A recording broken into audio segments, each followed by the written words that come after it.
You are picking your way over frozen rock before sunrise, barefoot, trying to keep moving because the ground hurts almost as much as the cold.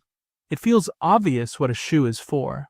You probably picture archaeologists digging up the first real shoe, hold it to the camera and say, "Here it is." Problem solved. Humans wanted warmer feet, safer feet, less pain. So they made shoes. But the oldest evidence does not start with a shoe at all. In 2008, Eric Trinkus and Hong Shang studied fossil toe bones from Tianyuan Cave in China and from Sunghir in Russia. One skeleton from Tianyuan is dated to roughly 40,000 years ago. The smaller toe bones looked less robust than you would expect relative to the leg bones. Researchers argue that pattern is consistent with reduced loading on the toes from some kind of footwear. Not proof you could lace up and wear. Indirect evidence. But it pushes the story of shoes tens of thousands of years earlier than the oldest surviving pair. Because once something starts changing your bones, it is no longer just gear. It is part of your body's environment. And that same argument is still alive in the shoes on your feet now. The oldest directly dated footwear we have is much later.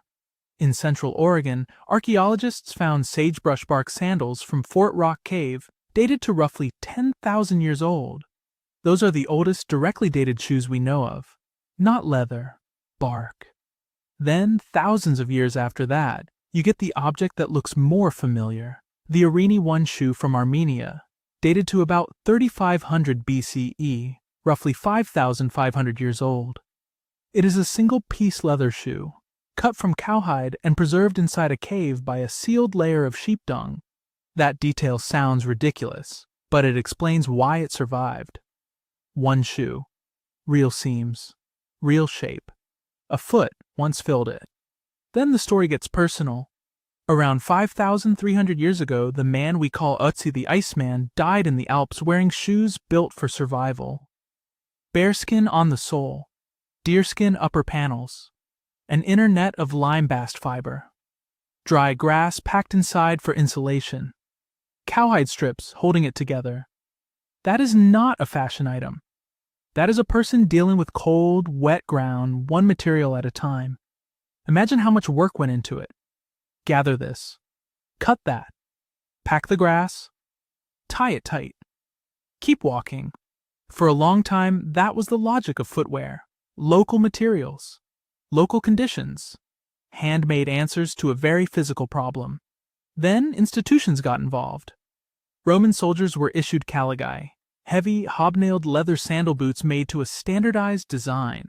They were so closely tied to the army that legionaries were nicknamed caligati, the booted ones. That is a different kind of shoe story. Not one person making one pair for one life, but an empire deciding what thousands of feet should wear. Footwear becomes logistics, and once shoes become standardized, they can also become social signals. By the 1400s in England, pointed poulain shoes had become such obvious status markers that the state stepped in. In 1463, under King Edward IV, a law limited commoners to shoe points no longer than 2 inches. Nobles got more room, everyone else got limits.